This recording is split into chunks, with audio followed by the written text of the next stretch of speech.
Jingle, jangle, it's Christmas in the hood. We smoking mistletoe and drinking Aubrey, feeling good. Jingle, jangle, it's Christmas in the hood. We smoking mistletoe and drinking Aubrey, feeling good. Good looking Deacon, Daz Dillinger, produced by Nigarachi, and this is Christmas with Snoop Dogg. Hope you enjoying the CD. I know, you ain't never heard Christmas like this, huh? Come on. He's Dave and I'm Dallas, and we have opinions on just about everything. Sometimes they're on point, and sometimes they go down better with a glass of wine. Join us. This is the Wine and Podcast. Welcome, everybody, to the Season 1 finale of Wine and... Woo! Celebrate! We get to take a break. Celebrate! This is, of course, the podcast where we pair wine with entertainment, delude ourselves into thinking you want to hear what we have to say about different pieces of pop culture and art, but know for a fact that you need to hear what we have to say about wine, because, man, who knows anything about wine? We sure as hell don't. Well, that's not true. We actually totally do and can help you find the perfect pairing for whatever it is you're planning to read, watch, or listen to. Now, before we get started, as always, please make sure to hit that follow button and subscribe, especially while we're on break. Listen to all these episodes. Listen to the ones. Catch up. The ones you skipped. Go back, listen to them, and follow us. Also, leave a 5-star review. Leave that full 5-star review if you love us. If not, that's fine. Don't send us a nasty email to wine@gmail.com. That is where we will take your feedback into consideration and get better. But don't do, just on YouTube the other day, someone left a comment on one of our videos that was like, this was a total waste of time. Please stop making content. And I was like, woo. And I was like, but you know what? As a comment, I was like, I know. And a YouTube comment. I mean, YouTube is such a toxic cesspool. Oh, we may have to invite that guy on. I want to hear what he has to say. I did leave a comment, and I was like, wow, this was a waste of time. Please stop leaving comments instead of content. But it was such a waste of time of a comment. Most likely someone with just a personal grudge against me. Highly likely. Possible. I don't know. I mean, it was so content free as a comment where it was just like, this was a waste of time. I'm like, why was it a waste of time? Like, what didn't you like about it? Nothing. And I'm like, so, guys, if you care enough to leave a comment or send a nasty email, tell us why. Please. Give details. If you can't be bothered for that, you do not care enough to leave a comment, and please move on with your lives. But if you love us, that's what should motivate you. You love us, leave a 5-star review. Do so while we're on break, especially. Keep this show going while we're not pumping out new content every single week. And then we will be back in the new year at some point. We're actually not sure when we're going to be back in the new year because we're going to do some planning, and we have very ambitious plans. Oh, yeah. Let me tell you. So, so expect some really cool stuff in 2025 alongside the usual standard entertainment and wine pairings that we always do and we'll continue to do into 2025. Now, if you want us to be your father figures and you'd like to put your little tiny hands in ours, you can also find us on Substack, wineand.substack.com, where you will be the first to know when new episodes drop, get in-depth show notes, sometimes uncut versions of these episodes, bonus pairings, articles, chats, pairing directories, wineand.substack.com. Be a cool kid, drink the wine cooler aid, and join us on Substack. Especially while we're on break for this podcast, we will still be doing articles and occasional posts on the Substack, so find us there. Come say hi, come find out who we are, and other things that we do besides just this podcast, and come get to know us. And by the time we drop in 2025 with season 2, you will be well prepared for it. Know us better and know what to expect better. Know our sense of humor. Oh, actually, you're probably learning our sense of humor just listening to this. True. Anyway, today for the season finale, I'm going to let Dallas introduce us to the topic at hand. So without further ado, take it away, Dilly Dally. All right, people. Ever wonder what Christmas, ganja, and wine have in common? If you answered anything other than Snoop Doggy Dogg, then you'd be very, very wrong. But that's okay. A little wine, a little ganja, or even a little Christmas might make you care less about being so wrong. Snoop Dogg presents Christmas in the Dogghouse is the album we are spinning today, and in a twist that only Wine and could bring you, we've paired his curation of 3 wines with the 19 Crimes label with this curiously Christmassy compilation. Released on December 16th, 2008, this digital-only compilation album is not your typical holiday soundtrack.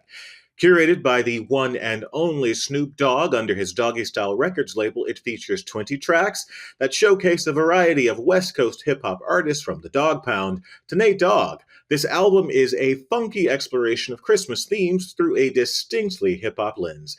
Forget the traditional carols. This is a holiday celebration with a twist, and probably lots of Christmas ganja. But first, the wine. And with some information on the curation of 3 wines from the 19 Crimes label, let's swing it back over to my partner in crime, Snoop, Davey Dave. Snoop Davey Dave. All right, guys. So we have 3 of the Snoop Dogg 19 Crimes wines that we are going to try today. I did not realize this, but there are actually 6. There's 6, yeah. Snoop Dogg. Yeah. There are, I know. I figured that would be a bit of a surprise. It was a surprise to me. I was like, oh shit, what? Yeah. Now, and they're very popular, great but sellers. we have 3 of them. They are very popular, very great sellers. But let me introduce you to the overall scheme of what these wines are, where they came from, and then we're going to talk about. I'll mention the 3 we don't have here today, and then the 3 that we do. The 3 that we do tend to be the standard bearers of the group. And the other 3, one of them is a limited edition. I get the feeling it was for the holidays that it came out, and it probably will only be around for the holidays. One of them is the other 2. One of them is brand new. And we did not, I've never seen this in the wild yet. So I feel like it must be very new.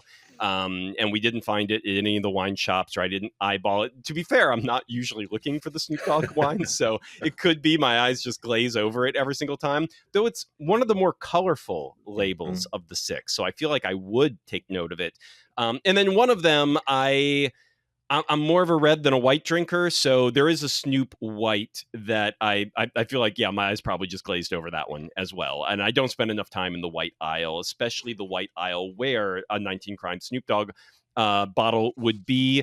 But, okay, all that said, what are these wines? Why are there Snoop Dogg wines? So 19 Crimes is a brand that is owned by Treasury Wine Estates. And according to the VP of PR, John Wardley of Treasury Wine Estates, so all of this is going to be the official story of these wines from Mr. Wardley of Treasury Wine Estates. So take everything I say here with a sea salt of salt. But this is the official story behind all of this. And that is that, Snoop Dogg, actually, let's start with 19 Crimes. So 19 Crimes is a brand that is all about, it's an Australian brand that is all about the 19 crimes that got people sent to Australia in the first place, right? Because it was a country of convicts that Britain just sent people over there. And some of these crimes. Yeah. It's okay. But there are 19 crimes and some of them are fucking absurd. It's true. So there's obviously, and I love the descriptions of these. So there's grand larceny and petty larceny, right? Petty larceny is theft under 1 shilling. That's right. Fuck yourselves. Humanity, what is wrong with us? Theft under 1 shilling gets you exiled to another like a convict colony. A proper penal colony. My God. And then grand larceny is just theft over 2 shillings is grand larceny. I'm like, I swear to God, like nothing in between. We suck. We suck as a species. I think it's fair to say this. And then there are things like impersonating an Egyptian. I don't know. I have no idea. I don't even know the historical context for that. That is baffling to me. But apparently, that is one of the 19 great crimes of Britain at the time that got you sent to Australia. There is stealing fish from a pond or river. There is stealing roots, trees, or plants, or destroying them. There's bigamy, of course. There is assaulting, cutting, or burning clothes. There is clandestine marriage. There is stealing a shroud from a grave. There is watermen carrying too many passengers on the Thames if any drowned. Oh, I mean, I So see that you can one. do I get it. that one. Okay, I get Yeah, that. yeah. It's sort of like it's like you can Yeah. speed, but if you kill someone while Yeah, speeding, now it's a exactly. problem, right? Exactly. Yeah, exactly. Incorrigible rogues who broke out of prison and persons reprieved from capital punishment. Like you get a reprieve from capital punishment, but you're fucking off to Australia. We're telling you that much. Right. Yeah, there are so many. So 19 crimes all told. And the point of this is that, Snoop Dogg is someone who Wardley says he was a fan. Maybe not. But there is a lot of synergy because Snoop Dogg, he is a rapper. It is a story of 19 Crimes story is, of course, convicts who were sent to this penal colony to have a harsh life, and they overcame that adversity and founded their own country. And the Australia that exists today is nothing like the Australia that was originally. Well, there are the native I don't people. know Let's about not that, forget them, buddy. but I don't know about that. But it is about overcoming adversity and coming from somewhere that's a tough situation to becoming something and going somewhere amazing, like making a life out of adversity and making a life that's richer and greater than what anyone thought you'd be able to do with that adversity. And so there is that sort of the 19 Crimes for Australia and sort of the standard American. You're growing up in adversity, you're growing up in the hood, you're growing up where the crime is rampant, the authorities are not on your side, they're not helping you out. There's systemic issues that keep you from easily rising out of your station in life.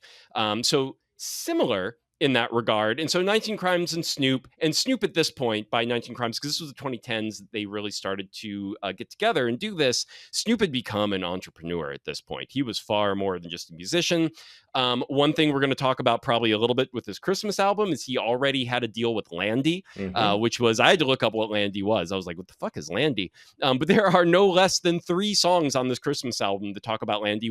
It's even in the title of one of them. Right. And apparently Landy is a cognac, and Snoop had a deal with them where it wasn't the kind of deal with 19 Crimes where you slap your face on the label. But it was a marketing deal where it was like Landy would show up to Snoop's marketing events and Snoop would show up to Landy's marketing events, and they would market each other. And plainly, Snoop saw this Christmas album as like, this is where I give Landy what they need, and Exactly. we're gonna put them all throughout this album. Because I was like, there is a lot of Landy, and I've never even heard of Landy before. What is going on?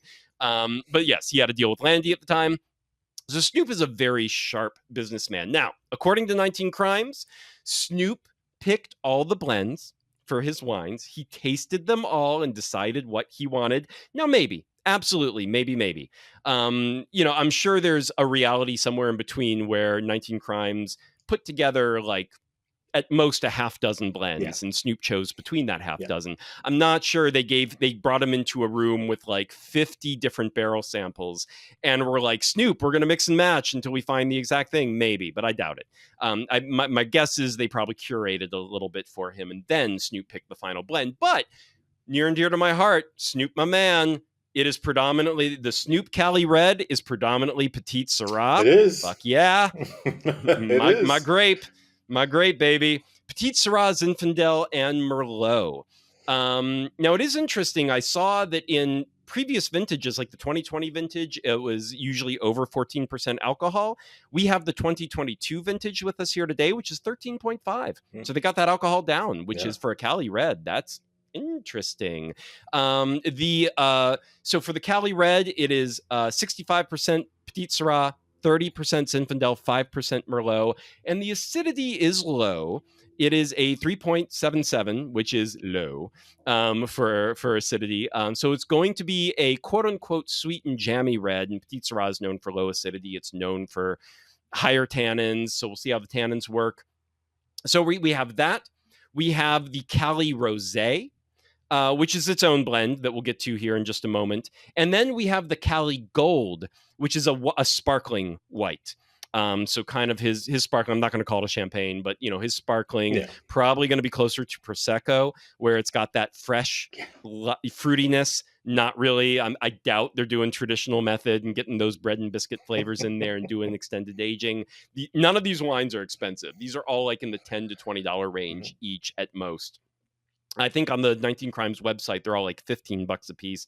At World Market, I think we got them for like $10.99 or something like that. They were on World Market sale.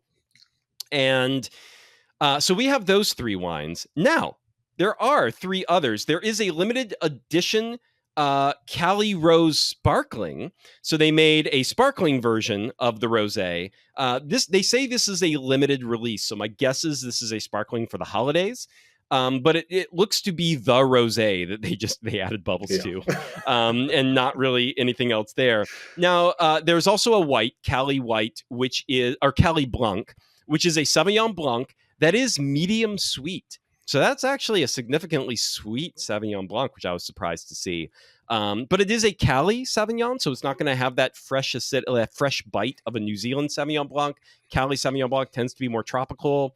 Fruit notes, a little quote unquote sweeter on the palate. So adding that little bit of sugar, I can see how this is going to be more of a crowd pleaser by making it a little more sweet in that regard. We don't have the Cali Blanc. We don't have the sparkling rosé. We just have the still rosé and the non-rosé sparkling. And the last one that I'd never seen, and I was surprised that this even existed, is the 19 Crimes Snoop Dogg Cali Smooth, which is a red.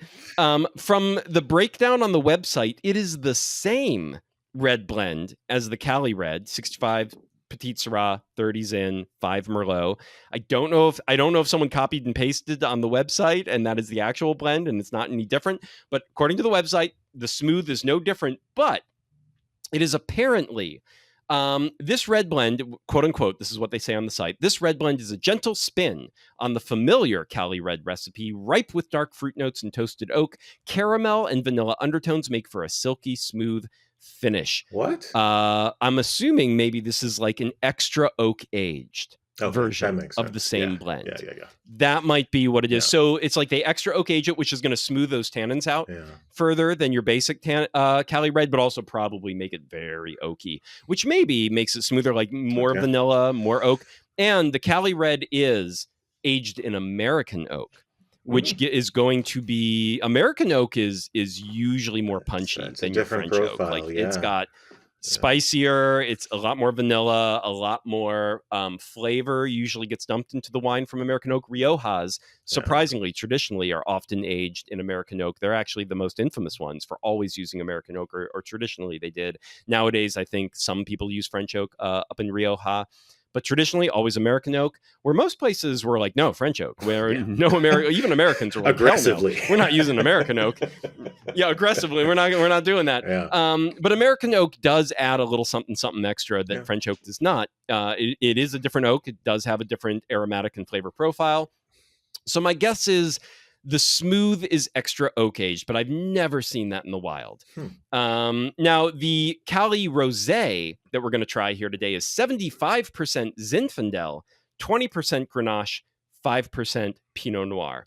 And for those of you unfamiliar with how rosé is made, you crush the juice and just give it a little bit of skin contact. So you start to make it like a red, but it's like maybe a few hours on the skins, maybe even less, and then you get them off. So you turn it pink, and before it gets any darker and goes anywhere near red, you get rid of it. So you get very little out of the skins. You generally don't get a lot of tannin, which is the thing that really makes it dry, in the dry mouthfeel, and really gives it all that texture of a full-bodied red. And this way you keep it light like a white, give it a little bit of flavor, a little bit of aromatics from the skins, and then get rid of it before any of the rest of it comes out. So you're using all those grapes, and that is the blend of the Cali Rosé.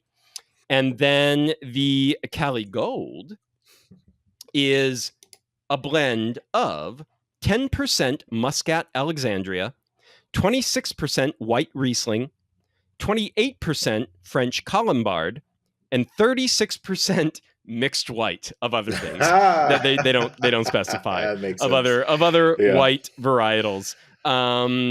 and 11% alcohol. So this might be a Okay. little sweet. We're going to find out as we go, depending on the method that they use. My guess is they probably just use like a tank method to make this. It's the cheap method to make a sparkling wine. You don't have to do the secondary fermentation in the bottle, or they used an Asti method and kept it sweet, which is a single fermentation.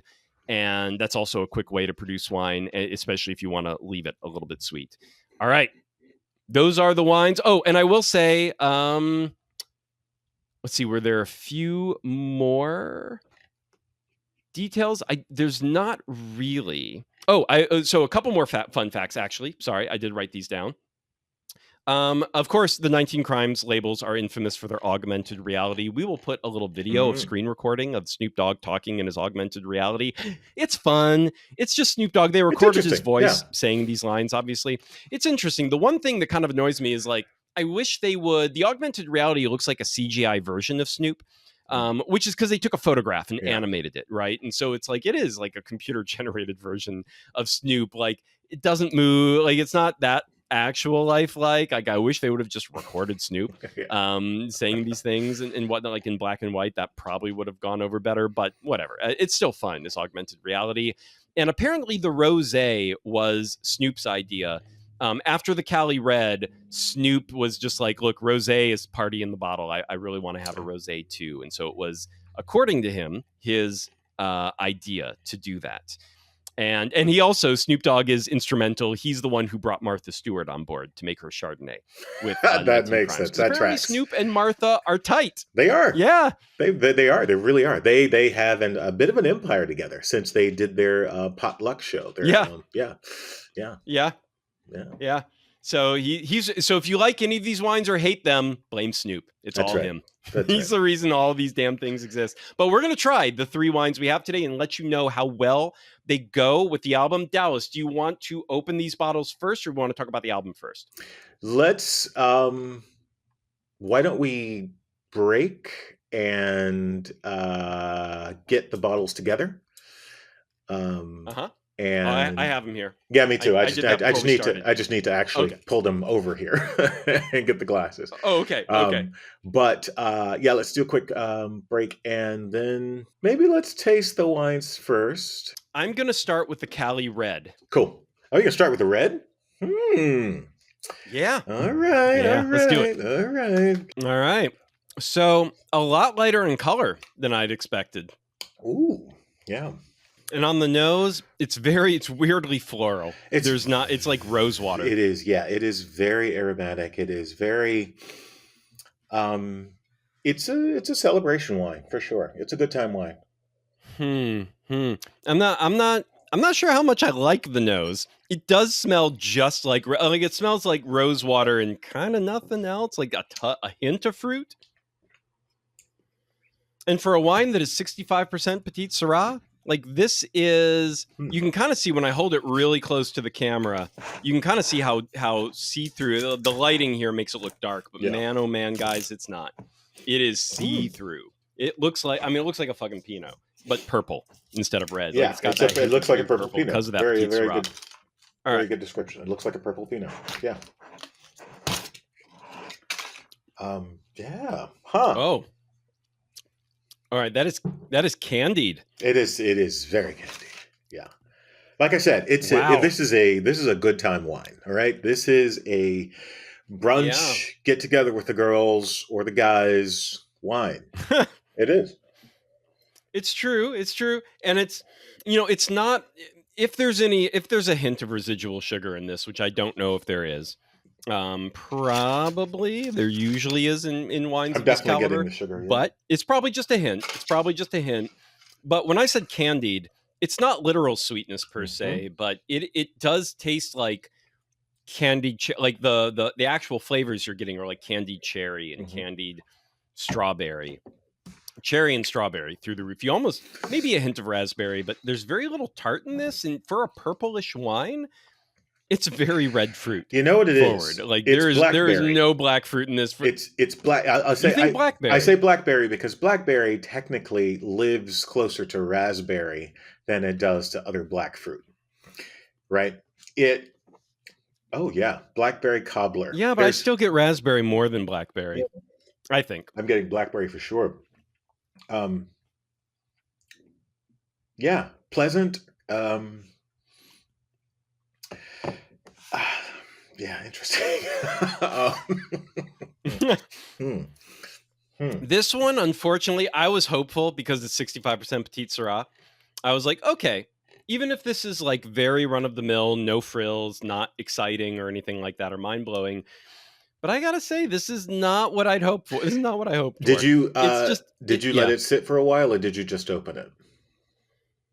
I just opened it, Yeah, but I you know, imagine with a little, like a few hours on the with air, this might open maybe up a little bit. it's a little, and it's got that.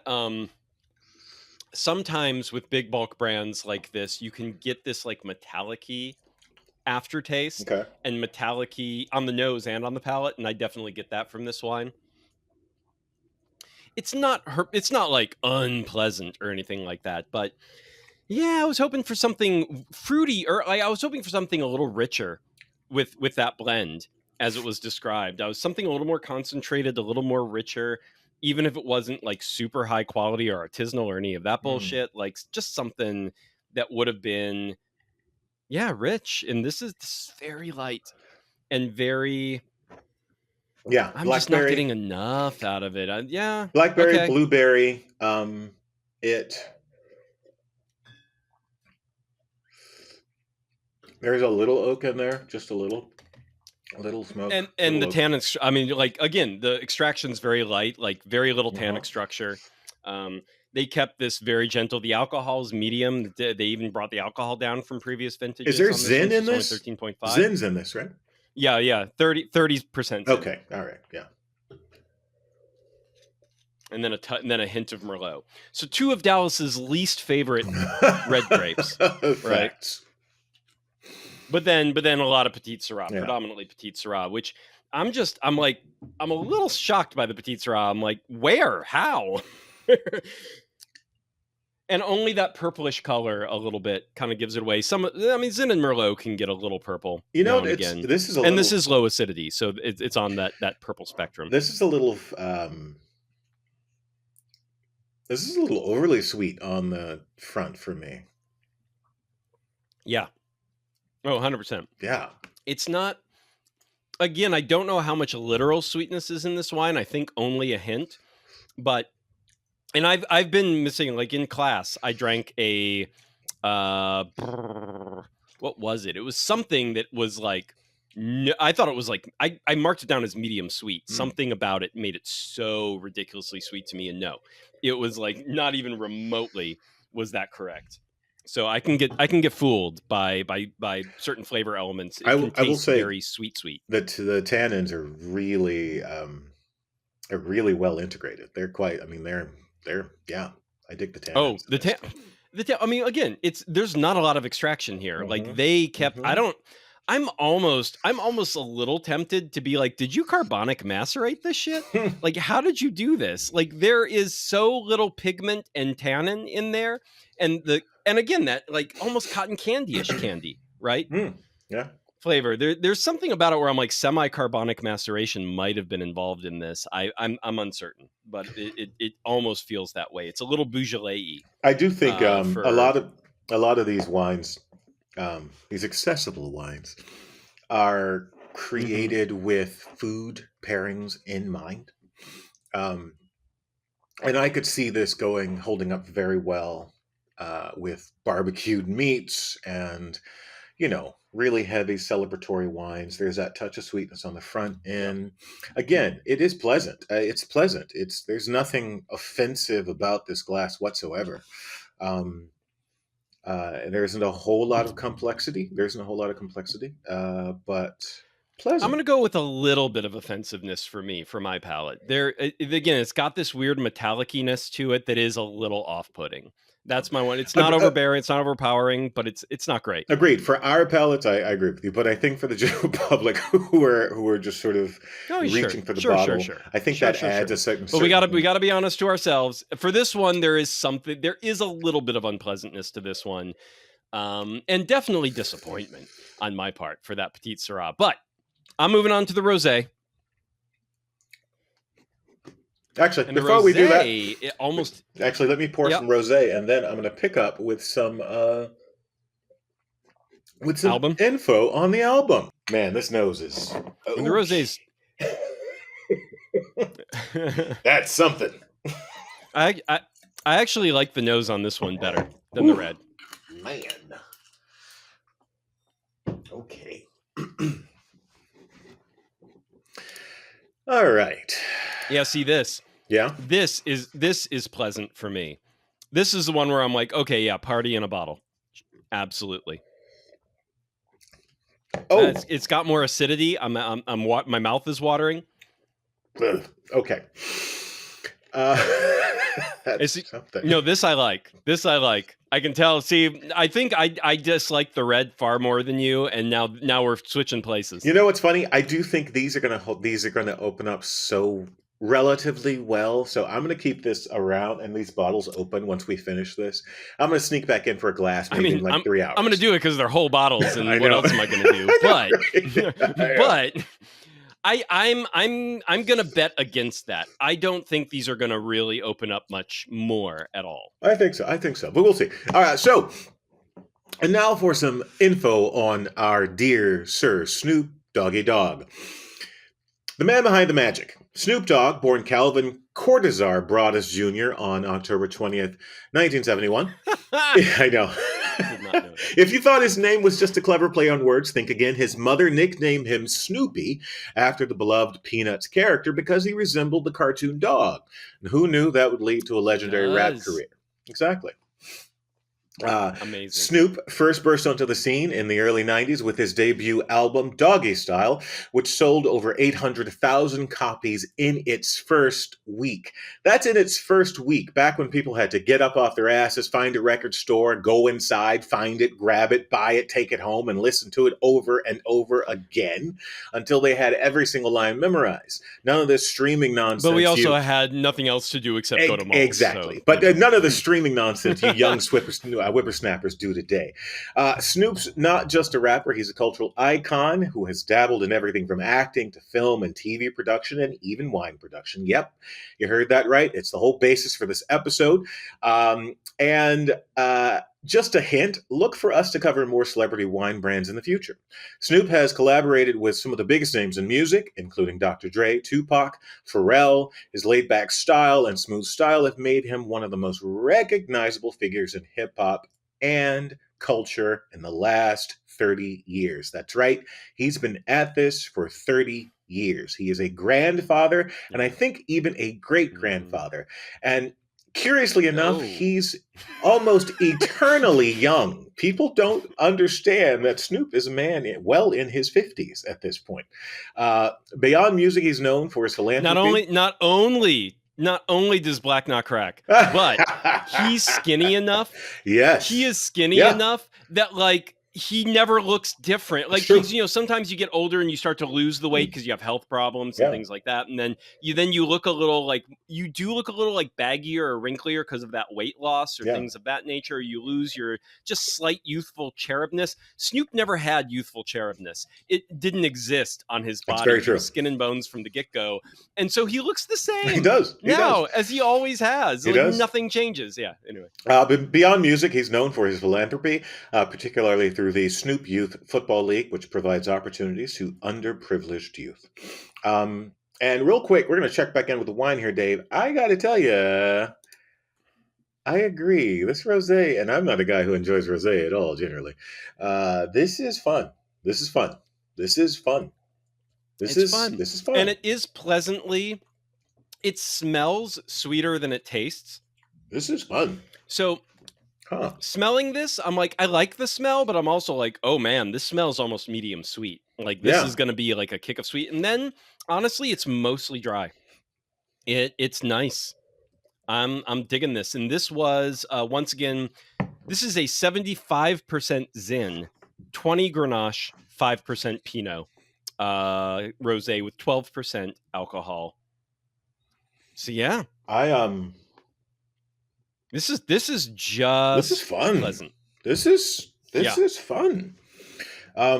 Not mind blowing. No. No great No. complexity here, but the acidity is on point, so it lifts it up. Unlike the red was a little like the acidity wasn't there.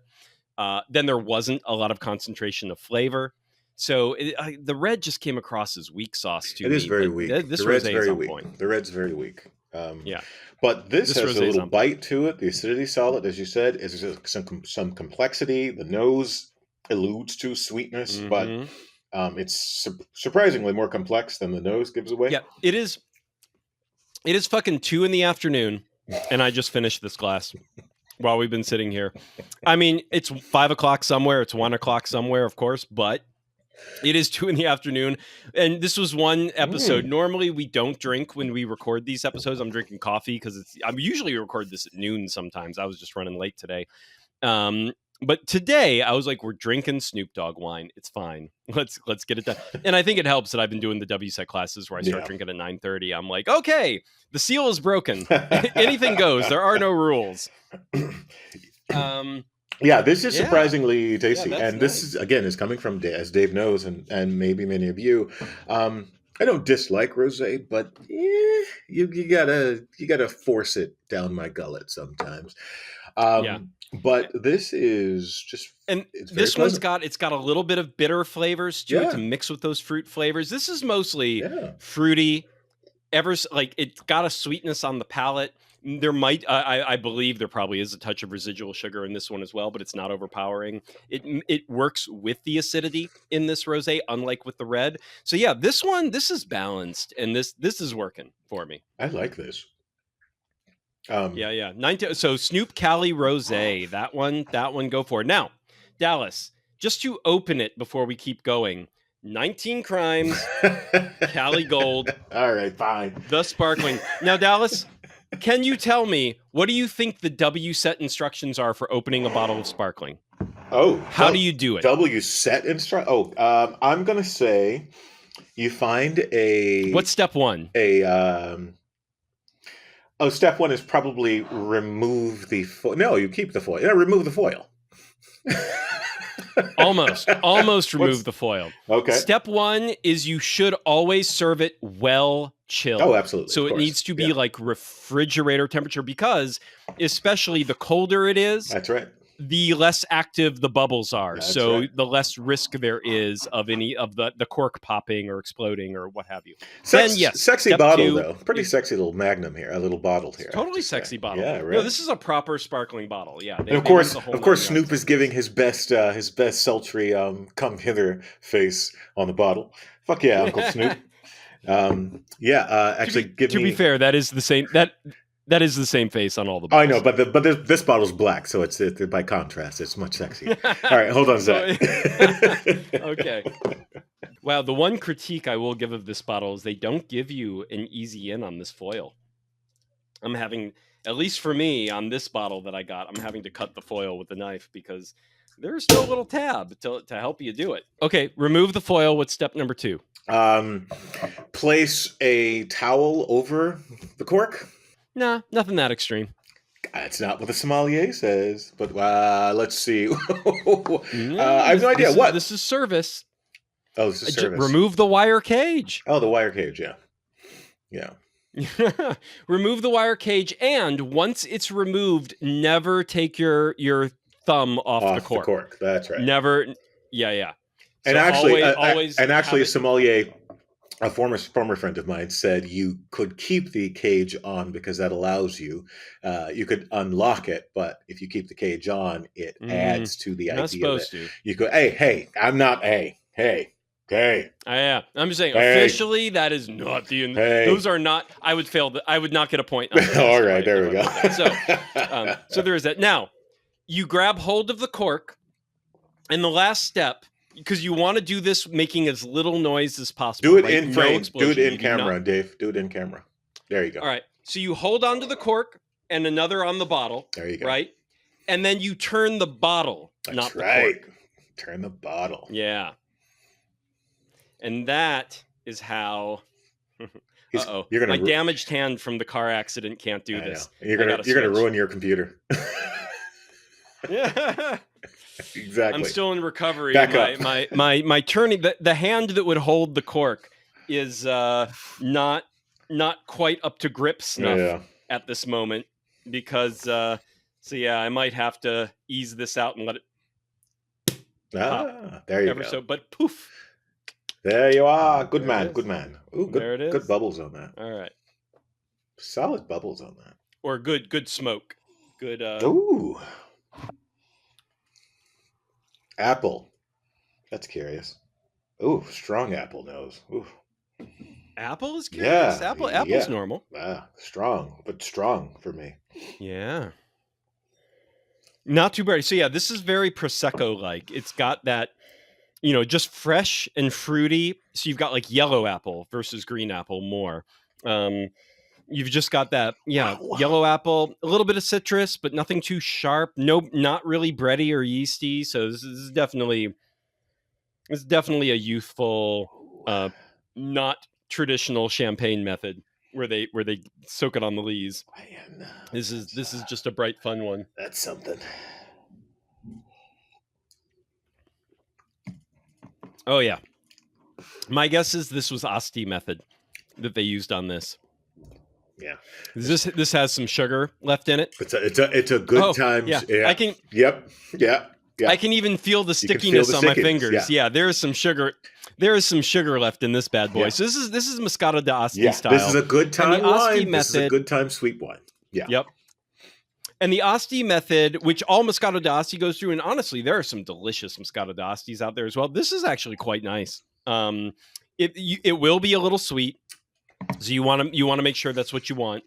But this is the Asti method is where you literally just freeze the grape juice, and or you chill it to almost freezing to store it. Right, you chill it, and when you're ready, you just bring it out and use basically the tank method, and then you halt fermentation while the alcohol is still fairly low to keep the sugar in it.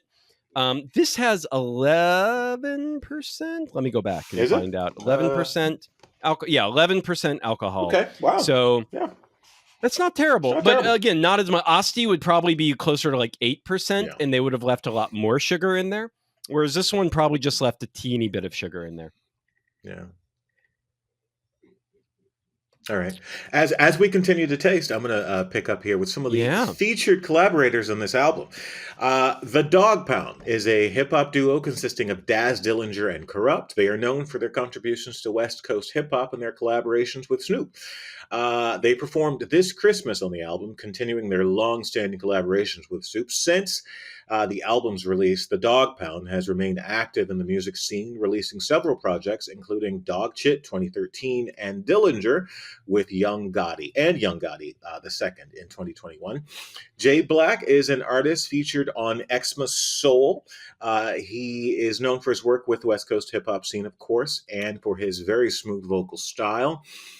Since the album, we can't necessarily find a whole lot of information on Jay Black, but he is very, very active in the underground music scene.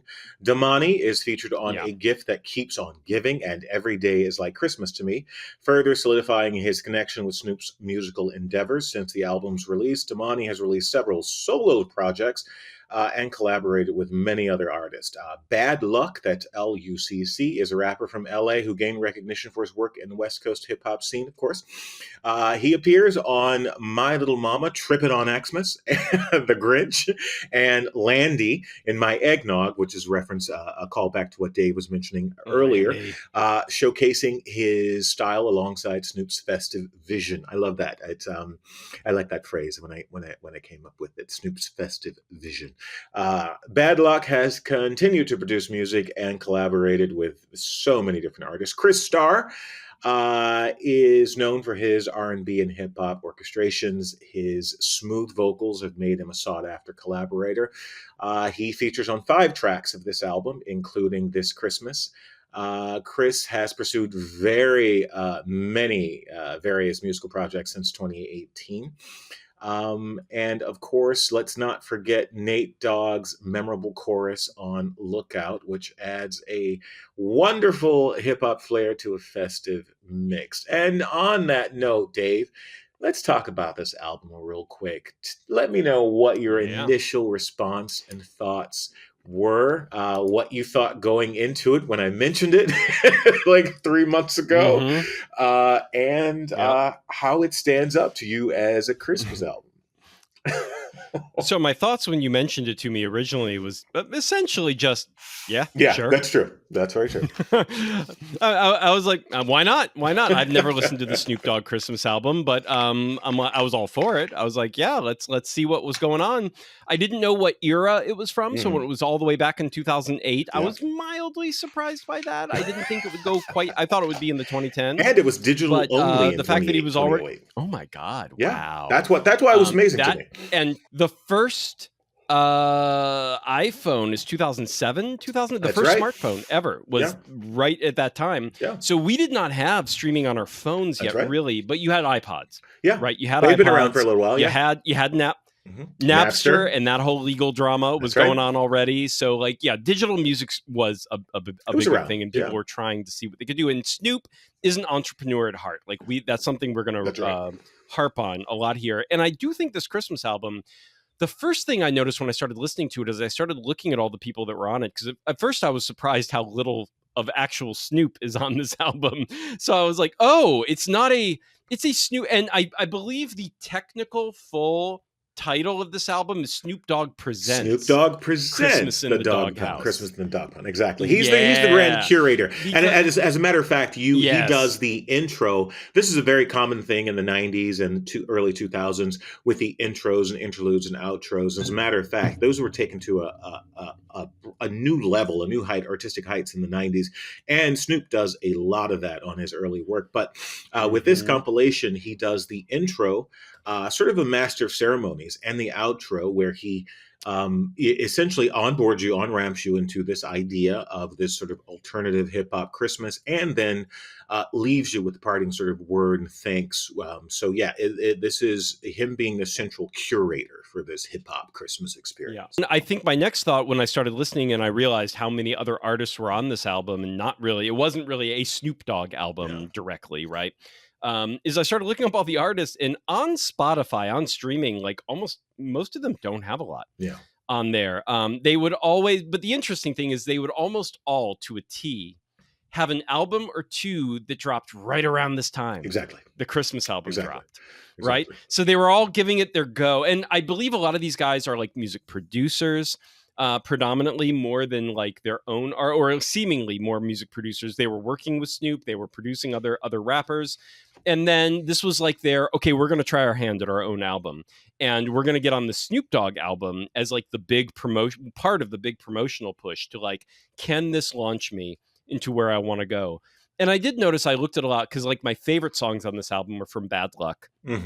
And I looked him up online, and he's made lots of indie albums. Like if you go to Bandcamp or things like that, you can find it. Like he made album in 2023, 2022. I'm like, he's still going strong, but he only has his like one album from like 2000, right around the time this Christmas album dropped. So and that's a big one that was like probably on a bigger label. A note about that is when because these compilations, what's amazing is you can find so many of these label compilations, and what happens is they would take a lot of the artists who are on the label who were finding difficulty finding that sort of fire, and this is a great way to get them out there, to get them some bandwidth by associating the name with Snoop Dogg, of course, because in 2008, Snoop Dogg was, he'd been out for 12 years, I guess, or something, 15 years or something like that. He was still sort of a big guy on the street, so his name carried weight. And unfortunately, with a lot of these compilations, they are filled with acts and artists who you don't necessarily hear from again, or who ended up going back behind the scenes as writers and producers. And the same thing that happened with this compilation, for sure. Yep. And I will say, the first listen of this album, I kind of liked the whole thing. I was like, this is fun. It is fun. I liked it quite a bit. It's very different. You mentioned when we got together earlier this week that you were like, it's not very Christmassy. And I didn't really know what you meant by that because I was like, Traditional it's Christmas. 100%. Yeah, no, it's definitely its own brand. And then of I Christmas. realized there are no carols, right? Exactly, There are no exactly. traditional. There's no covers of traditional Christmas. There's some songs. interpolations of Christmas traditional Christmas carols for sure. That they're mixed in and blended in, which are fun but no straight up covers. Yeah, right? No straight up covers. Yeah. And so don't come to this album expecting any quote unquote Christmas songs as you know them. Like these are all original songs, original compositions from each of these artists. But the first listen, I was like, this is just a good time. It's fun. Kind of like the wines, right? I was like, this is great. I will say, I listened to this about 4 times all the way through. And even starting from the second time, a number of these songs are a bit, and this is a little hypocritical of me because I like traditional Christmas songs, which suffer the same thing, but repetitive. Oh, 100%. They're a little too, like once you've heard it once, you start listening to it a second time and you're like, oh God, do I have to listen to 4.5 minutes of this? Right. The rhythmic signatures are similar. The sort of the structure, the ABA, the structure is very similar. I'm not going to say it was a lazy sort of production because it wasn't. There's a lot of work and artistic sort of endeavor that went into it. It probably was fast though. But it was definitely probably a little slapdash. Yeah. But there are some gems on this album, and let's point out there are 2 or 3. What are some of your faves? So my all-time favorite is going to be Little Mama Trippin' on Christmas. Okay. That one does it for me through the roof. The title alone, I was like, okay, fine. This needs to be added to the canon, the Christmas canon. Yeah. And what's crazy is it's got okay. I was just gonna say it's got a great sense of humor. Yeah. It's the first song to really have a sense of humor. Yeah. Whereas all the other songs are like a little more straightforward, and then this one comes out of nowhere. And the rhythm and the way he's playing with the rhythm and the lyrics, and I'm just like, this is so well put together. Yeah. And then it's got that lyric, "My Little Mama Trippin' on Christmas," and I'm just like, yeah, this fits on this album. It's an untraditional Christmas song in that regard, right? A little unconventional. And then it's got that great sense of humor. And like that one, that's going on my own custom Christmas list. 100%. Like that's one of the songs from this album that I'm like, yeah, I could listen to this forever. 100%. Yeah. One of my chickens caught me tripping in the hallway. Told her it was nothing. She like, man, fuck what y'all say. Little mama tripping on Christmas. Scratched me off her gift list. Trying to be cool, but this shit hurt like a motherfucker dying. And I'm crying in my room. I was trying to be a player. She played me for the fool. And I'm calling, but I can't use the phone after 8. And her mama like she gone, I'm like the street lights is on, man, it's cool. I ain't tripping, tell her call when she get this. Little mama tripping on Christmas. I say my little mama tripping on Christmas. Call me with a girl that she scratched me off her gift list. I get a letter from my girl like, what is this? It say it's quits and you get nothing but Christmas. I say my little mama tripping on Christmas. Call me with a girl that she scratched me off her gift list. I get a letter from my girl like, what is this? It say it's quits and you get nothing but Christmas. Hey. Christmas Eve and she still ain't talking to me. I'm like, baby, I'm sorry, here's a cookie. She said she bought me shirts. She said she bought me clothes. She said she bought me toys. I'm like, yeah. She's like, no, you idiot. Damn, I messed up. Time for me to fess up. Swallow my pride, put the chest. Yeah, I will say, I do think, we discussed this because of the way my brain works. I do consider things in terms of like their future sort of canonical potential. It's just the way my brain works. And I really think that there are a number of songs on this album, which in about 10 years, people are going to look back and go, oh, no, we got to add that to the proper Christmas canon. We got to add that to the proper, it's going right behind White Christmas, Bing Crosby. Yeah, that's great. But we need a Snoop Dogg number in there because it is so fun. It's just so much just fun. It's just fun. Yes.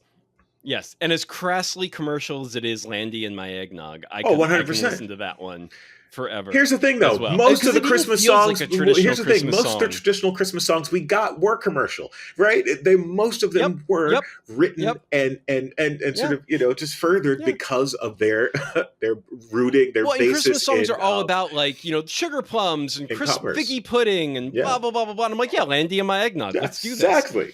And I ain't lying if I tell y'all, but look, I need some Landy in my eggnog. I done lost a couple homies, shook a couple phonies, so man, I need some Landy in my eggnog. We gon' do it real big, tonight I'm going in, so man, I need some Landy in my eggnog. I thank God that I made it, I know you suckers hate it, so yeah, pour me some Landy in my eggnog. I'm up early in the morning, spending Christmas with my fam bam. The homies whipping like a Trans Am, but I'm cool, it's a holiday, laughing at my nephew, cause he love his time is train, and I gotta form me up, and I'm stunning in my smoke jacket, I don't even smoke, gotta get it full of low, hard times a nigga broke, and I'm loving this season, cause everybody cool, when the music come on, everybody do the fool, we laughing and we lollygagging, jiving like the old heads used to say when I was hanging, slanging with my old bread. Sit him down, unk on his tip again, talking out loud, yeah, he shouldn't have had a sip of gin, I done learned my lesson, so I'm easy in the morning, night a little different, sharing stories with the old man, think about my life, and I tell y'all, man, I be stressed, I need some Landy in my eggnog, yeah, and I ain't lying if I tell y'all, but look, I need some Landy in my eggnog. So that was perfect, and I do think I will also say my least favorite. This one stood out for me, and I'm so the only one there is the guy, the Damani rapper, and he did 2 songs. He did A Gift That Keeps On Giving, right. which is fine. I like that song. But Every Day Is Like Christmas to Me was the only song on the entire album that was actually kind of like dickish and mean spirited. Well, here's the thing, though. That's the one. That's one of the ones I liked.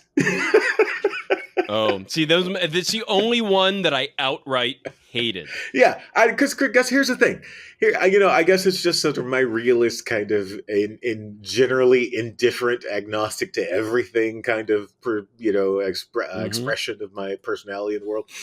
But yeah, Christmas is there. Yeah, it's okay to be dickish during Christmas. It's okay to be annoyed. It's okay to be dickish during Christmas, but it was still there's a certain kind of self-aggrandizement that I think can be very off-putting and very like it's just a turn off. And that one was like, yeah, I can't get into this. Like I hate listening to it. I don't like the lyrics. I don't like the style. I don't like nothing about that song did it for me. So that's the one song that I would like exercise from this entire album where I'm just like, I don't think it fits. Like it doesn't fit this because like literally just pops out. It stands out as being a tonally at odds with the rest of the album. And if the album had more tonal shifts, that'd be one thing, but it doesn't. It's just this one. Okay. And so I'm like, nah. They said the fat white dude had gifts until I seen my dad with a bike, thinking he's slick. Older lies, my eyes is wide. Now I can see through the BS, but still they tried. Now every day of my life I get a gift. The gift of Gab, the gift of Gabrielle Union lookalikes. Yeah, the shit I write, keep my pockets tight. I ain't no peasant, my presence is a fucking present. Every day is like Christmas to me. Every day is like Christmas to me. Yeah. Every day is like Christmas to me. Every day is like Christmas to me. It's like that every day. Every day is like Christmas to me. Every day is like Christmas to me. I don't know about y'all. Not a fan. That's the only one that I outright didn't like. Yeah. But at the same time, like I said, a lot of them are a little like even his first song. What was his first one? Not Every Day Is Like Christmas to Me. That's the one I don't like. Yeah. A Gift That Keeps On Giving. I kind of like the tune but then like again halfway through the song I'm like, oh god, we're only halfway through. Like it gets a little repetitive. Yeah. And without offering more. So I think that album does suffer from this. And I will say this. Or no. I'm going to talk about the wine in a minute. But for you, what are your highlights? So standouts for me are going to be Lookout. It's the classic Christmas vibe. I think it's the most classic adjacent Christmas vibe on the entire album. With Nate Dogg, who is for those of you who don't know, Nate Dogg had a couple of really great sort of seminal hip hop and R&B hits in the 90s. And his voice is really accessible. So most of his music is very singable, which is why it holds up so well. And that's another thing about classic Christmas music is that it generally is written in keys that are very singable. That's how you have that sort of pop staying power. And so Lookout was, again, a classic vibe featuring the Dog Pound and Nate Dogg. It will definitely be the album, the song you put on when you're wrapping gifts late at night. Believing no Santa Claus. Mama was Santa Claus. My mama was Santa, dog. And I love her to death, despite I might not get what I've been needing, long as I'm breathing. See, cause she taught me about life, and that's a trip. If you're living on Christmas, then that's your gift. How about that? Nah, homie, how about this? See, cause I'ma put you on my Xmas list, cause I care about it, don't worry about it. It was rowdy and crowded, cause I invited everybody. That's how Christmas is, you supposed to spread love. So I'ma spread love and give it to those who ain't got none, get up. How about that? Gifts under the tree. Somebody care about me. It was just another Christmas till my daughter sent me kisses. Then my feelings got up in it. Now I'm down to spread the spirit. Look out. As a matter of fact, a little sort of personal story here, which rarely happens. When I was a kid, my dad and his uncles and his brothers and his contemporaries, the night before Christmas, which is, I guess, called, Christmas Eve. Sorry.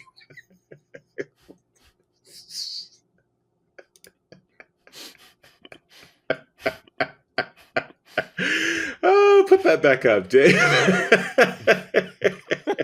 Sorry, guys. If you're watching the subs to the Patreon, you'll see him putting up these the image that's emblazoned on the bottom of the cork, which doesn't look like Snoop, but it's supposed to be Snoop. Nope, not really. Not really. It's not a very good representation. Anyway. What the hell was I saying? All right. So when I was a kid, my dad and his uncles and his contemporaries on Christmas Eve would get together at someone's house, an appointed house in the neighborhood, to put together all the gifts, the bike or the drum set or whatever it is. And it was a yearly tradition. But I was the only child who would ever come along because I would usually sit quietly in the corner and read an encyclopedia. And so I would just have this view of their world as adults. They would usually put on some classic Christmas music, which was, you got the Temptations Christmas songs. You've got Donny Hathaway. You've got, some Bing Crosby, the classic middle American good stuff, And I imagine that this song, had they still been around and getting together every Christmas to put together the Christmas gifts, this song, Lookout, would actually be in that mix. So that was a nice, warm, fuzzy sort of connection for me. And again, I'm not a very warm and fuzzy guy, so eat it up. It doesn't happen often. Another favorite is This Christmas, performed by the Dog Pound with Chris Starr. It is another sort of R&B twist on the holiday cheer. 'Twas the Night Before Christmas was great. That was a fun take. Xmas Trees was a playful nod to the tree. So yeah, there's some, like Dave said earlier, I've got a number of these that are going to go on my Christmas sort of playlist because I don't want to forget them. I think they do add something to the Christmas canon. Like, that Christmas canon is just so stale. And it really is. I hate to say it, but in general, the Christmas canon, the most recent addition to that Christmas canon is Mariah Carey's All I Want for Christmas, which now is 2 decades old. So reaching back even further, because of this hip-hop kind of orchestration of production, it does seem a little more current than it actually is. But this album is, again, almost 30 years old. And I guess, the 20 years old. Yeah. I will also say the Superfly. I miss them days. Yeah, that's going. I like the ones that have a little bit of humor to them. Absolutely. I think the best, especially because Christmas is one of those things where it's like, oh God, please don't take it too seriously. Yeah. Like, you can't. Exactly. It's at this point, you can't take it seriously. It's been you can't, which is why, and I'm not a religious person, so like the Jesus song, I was just like, God, stop! The Jesus like song. I just, I know. Well, and it's funny because there's sort of like, it's like Santa Claus ain't real. Let's talk about Jesus. And I'm like, I know. do we have to? I know. I'm like, I'm all for crass capitalism if it's between that and Jesus, frankly, for me personally, just because I'm an atheist, guys. I'm sorry. All right, we're gonna cut that out. Don't alienate half the damn It is population. what it is. Oh, whatever. They're already leaving comments that we suck. We're good. Which I gotta see good. who that is. I want to invite that person. Please tell me more. Please tell me more. I'm curious if you had to pick one of this curation. If you had to pick one of this curation. Oh no. To pair with the actual album, what are you doing? What's happening? Okay, so first off, my ideal is going to be, and this is what I thought it would be going in, but I needed to taste the wines. I don't think it changes. I think this is still the ideal. The order we just opened them in is the order you would drink a glass while listening to the album. So I think you've got an hour and 8 minutes of music, and I think the first third of the album you do the red, the second third of the album you do the rosé, and you end on the sparkling. And the reason I think you do that, the first third of the album is a little more traditional and a little heavier and not as light on its feet as the next 2/3 of the album. It like kind of starts where you're just sort of like, you're kicking off and you're like, go with the red, go with the thing that's got like a little more weight to it. And by the middle of the album, you're getting into the first comical bits. You're getting more light about it. I think it's more of a party in a glass. And at that point, you get to the rosé. And by the end, it's a celebration. It's really, I think that's where your sparkling and effervescence comes in. And I would drink, pour a normal size glass, guys, no more than 4 to 5 ounces, like do a proper glass so you get through it in an hour and 8 minutes, 3 of those. And you progress. And if you want to pour a little less, so in an hour, 8 minutes, you're doing like 3 3-ounce pours or something like that. That'd be perfectly fine. But go in that order, red to rosé to white. Now, having tasted the red and not really enjoyed it, and I think the rosé was my favorite. So if I'm only picking one, I'm picking the rosé. It's a party in the glass still. It's got a little bit of weight to it. It's a perfect little halfway point between the other two. And I think it does fit this album and all its many facets the best as one single wine. So Cali Rosé is what I would go for if you're only picking one, or do what I like to call the escalation flight, where you're going, but sort of a reverse escalate, but an escalation of lightness, where you're going from the red to the rosé to the sparkling. All right. I see that. I see that. I have no qualms with that whatsoever. I'm going to say, me personally, I'm going to challenge you guys, actually. If you were throwing a Christmas party this year or a holiday function, and you have the kind of crowd which would appreciate something a little quirky, a little off kilter, a little outside the norm, put this album on. From start to finish, put this album on. And I'm of two minds. Either you do the curation, but with the red, you make a mulled wine with it. Make a mulled wine with this red. I think it would stand up fairly well to a solid little mulled wine. You can find mulled wine spice packs at any of your traditional markets. World Market has a great mulled wine packet sachet. On its own, I'm not a huge fan of the red, but I think it would make a very solid base for a mulled wine. And you can find a recipe. I have my own recipe, which we used last year on our Legacy show. And maybe we'll repost that in the notes as well. So I would say put this album on.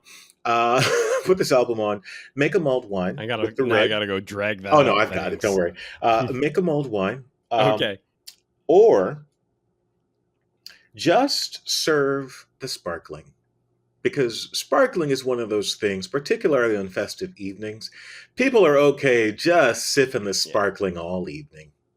So yeah, I think for the holidays too, like wintertime holidays, the sparkling's going to get you the farthest. So I agree. Even though I picked the rosé for myself personally same. as the one to pair with this album, if it's the holidays and you're playing an album, you're having a party, and it's the fucking holidays, Absolutely. sparkling, guys. Absolutely. Always the Go with sparkling. the sparkling Yeah. as a standalone. I would say in other circumstances, make a little mulled wine with the red. Personally, I'm probably going to drink the rosé and finish that. I probably won't finish the others, but don't tell anyone. We can cut that out. Hey, I'll Snoop. finish this. Hey, 19 Honestly, I'm not a Friends. Bubbles fan. I'll probably finish the sparkling, even not being a Bubbles Yeah, fan. it's Like that again, and the it's rosé. solid. It's The a fun red, time. I think the red is going to be my sacrificial goat, where I'm like, well, I had to try it. Yeah, yeah. And we'll see. Agreed. I wonder if the smooth version might add so much more with that extra oak aging in terms of like the flavors I was missing. I That'll be agree. interesting I may find have to out try. one day. I may have to try and track Yeah. down a bottle of that just to sort of compare. Because, Yeah. like I said, there are some definitely redeeming qualities about the red, but I know. Compared to the others, I was like, Yeah. good Lord. yeah, and This one, and I expected the red with that Petite Syrah. I Same. was like, okay, it's just going to be jammy. It's Same. just going to be fruit forward, and it kind of wasn't any of those things, which is shocking.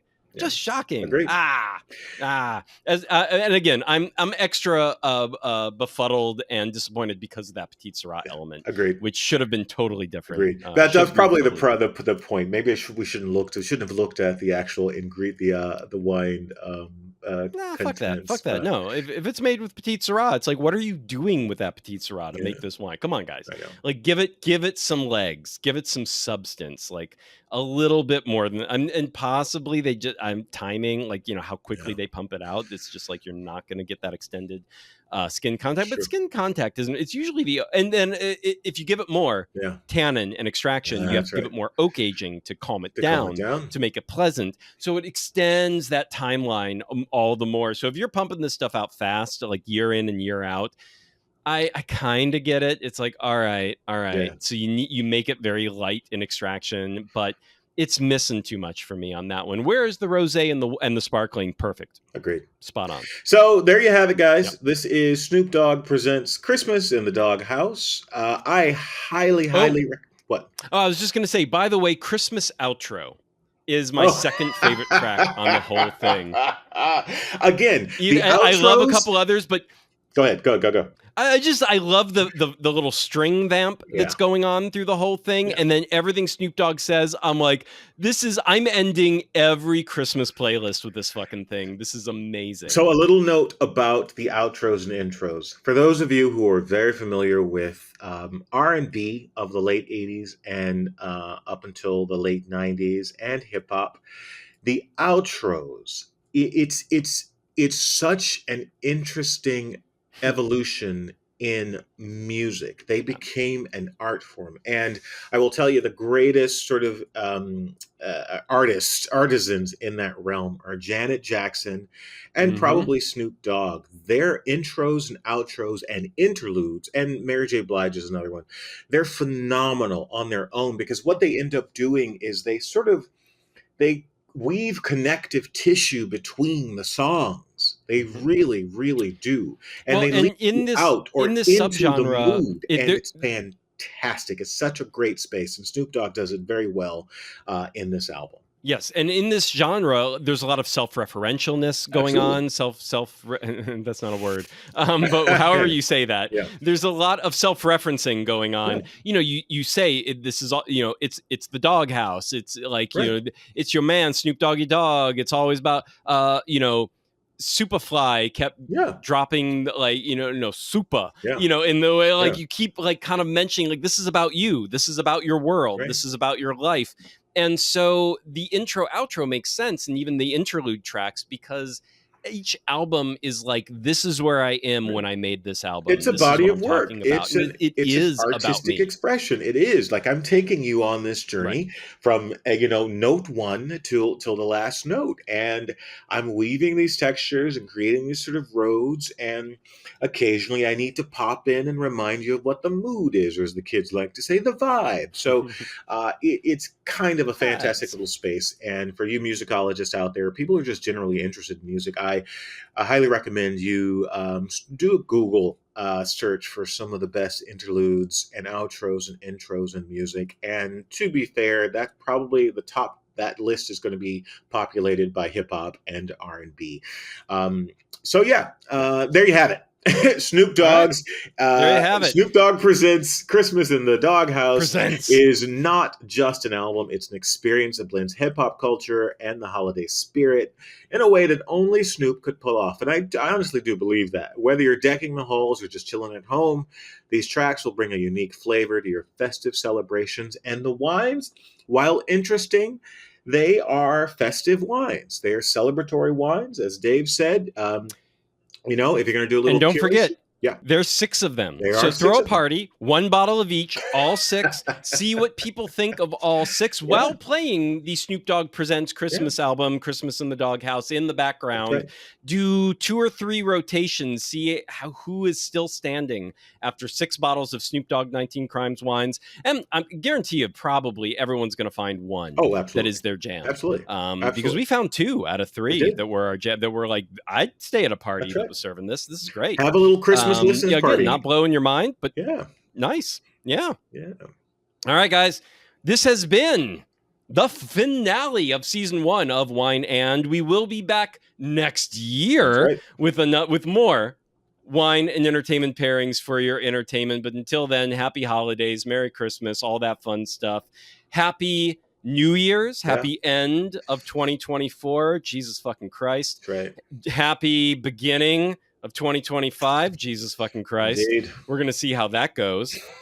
And we will be there to continue to suggest wines, suggest entertainment, talk about them at length and in depth with special guests from both the wine industry and the entertainment industries next year. We have some big plans and some big ambitions for doing things outside of that as well. So we will see how that goes and how those shape up in the next couple of months. But we will see you then, folks. Catch us on Substack, wineand.substack.com. We will still be posting a few things here and there while we're on break with this podcast.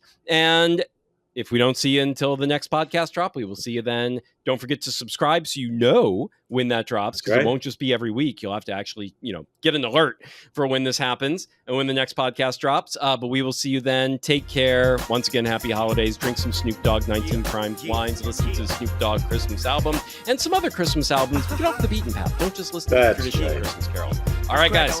Later, ciao, guys. ciao. We will catch you next time.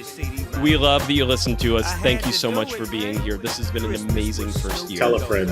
Amazing first partial year. It's been quite a ride, and we can't wait for part 2. Check you then. Later, Ciao guys. for now. Bye-bye. Yeah, to the producers on the side, you dig? I couldn't have did it without none of y'all, man. It's crackin' like it, y'all. Dogghouse. And in case you don't know, you won't know. We going online with this right here, man. Digital.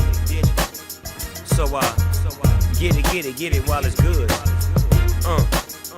Merry Christmas, y'all. Get it while it's good. I guess I'm the Black Santa Claus. Yeah, it is, y'all. So we gonna just sip on some of this landy. Roll up some of this Christmas tree. Tear open some of these gifts. Enjoy some of this food and these festivities. Yeah, and just keep it cracking, y'all. God bless you. May He keep you. That's real talk. We made it. It's another year, y'all. Go hard or go home. Be on the lookout for the war zone. Hustle boys. Yeah. It's Snoop Dogg. You know how I do it. TV show crack-a-lackin'. Fatherhood. Yeah. My team won the Super Bowl. Yeah. Pomona Steelers, y'all. That was my gift. Ho, ho, ho. I'm about to get on up out of here. I'm finna jump on my sleigh and slide away until we meet again. Peace, peace, peace, peace, peace, peace. Yeah. Let the music bang. Yeah, just let the music bang right there. Yeah.